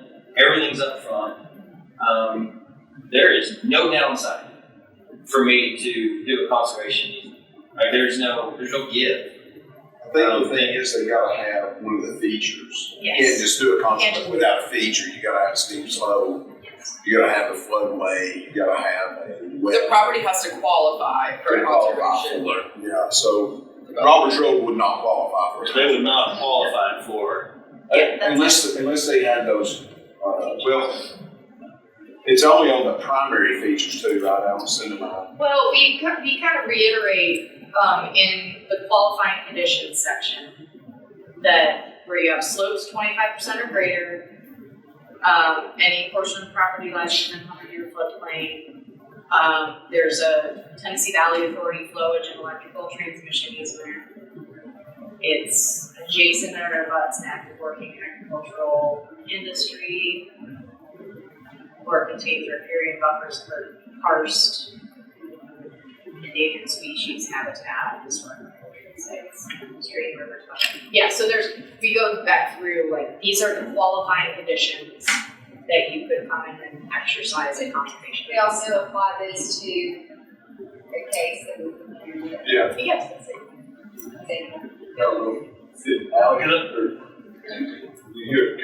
Can we apply, or I guess apply conservation subdivision in one of our cases if we had? This is a real, yes.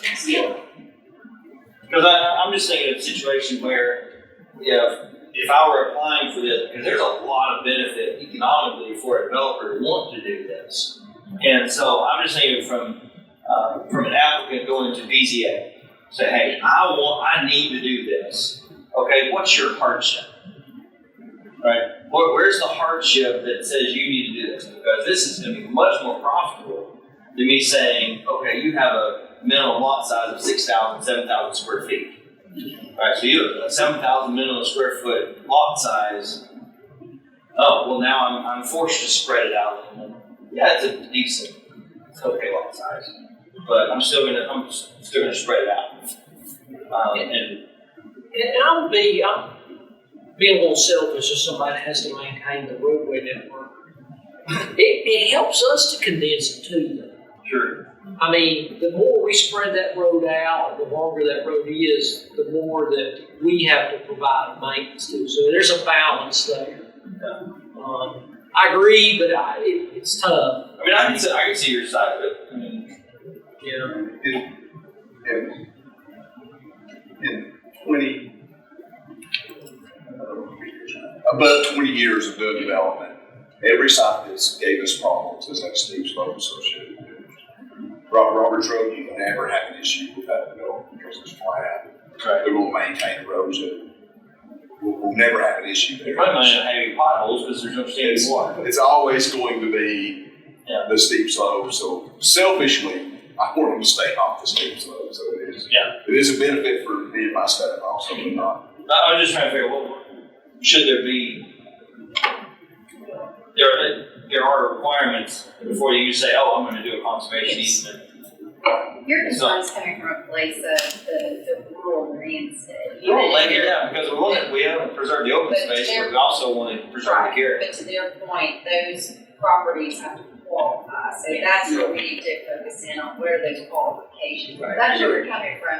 There's a big piece of property, and they are clustering, and everything around it is rural. It does change the landscape, the aesthetics. Yeah. So you're just wanting to. Because what's going in right now on Roberts Road, you have Mary Van Acres, which was basically built out to the entire thing, and I think it was 40 acres, called 35, 40 acres, somewhere in there. It's half the size of the adjacent property, but you got almost double the number of homes on half the property.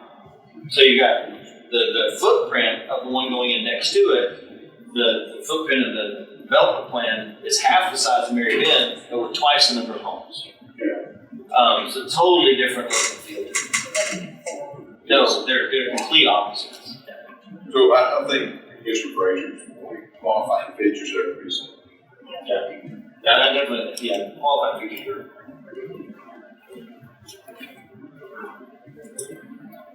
Sorry. No, you're good. We're a little past our time, so I just reiterate, you'll get the Article 19 stormwater article. There's not been significant content changes, there's just been some reorganization, make sure things are pointing to the relatable material. But if you have any questions about that. Do you think the issues with stormwater can address the other ones? Yes. Okay. We don't have problems with stormwater. Yeah. The management outside of it is site management. Yeah. Now you still do have. I mean, the storm we had the other day was a 25-year storm. Most of the erosions in it were designed to 5 years, so you still want to have separate offside. The problems we had the other day when you get that type of storm, we just can't design it. It's not practical to design for. How many inches of rain did we get this year? They said Jefferson County got 80 inches. The Shop Road had a rain gauge close by. It had about 3.5 inches in 6 to 8 hours, which is a massive amount of rain. But the rain gauge up there started getting rain at about 2 in the morning.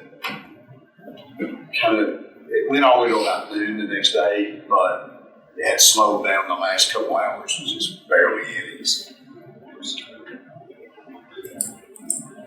So tomorrow,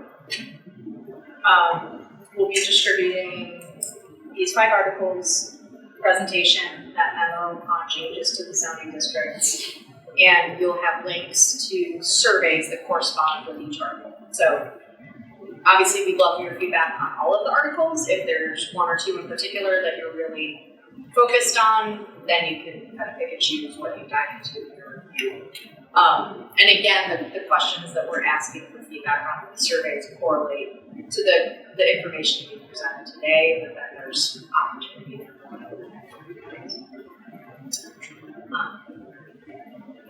And then last but not least, just because Article 18, which is the utilities and infrastructure article, that is also part of this Module D package, we're still workshopping alignment with street types and frontage types internally and how those align with our zoning districts. So that will be released and we'll communicate with y'all early later this month on the status of that. So, Well, thank you for doing this. This was great. yeah, thanks for being here. And all good feedback. This is really helpful for our team to figure out what tweaks need to be made and making sure we're crossing our T's and dotting our I's. So, thank you. And what's our timeline?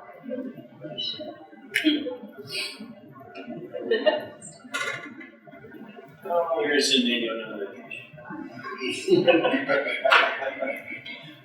I would say we would try to start adoption in the fall.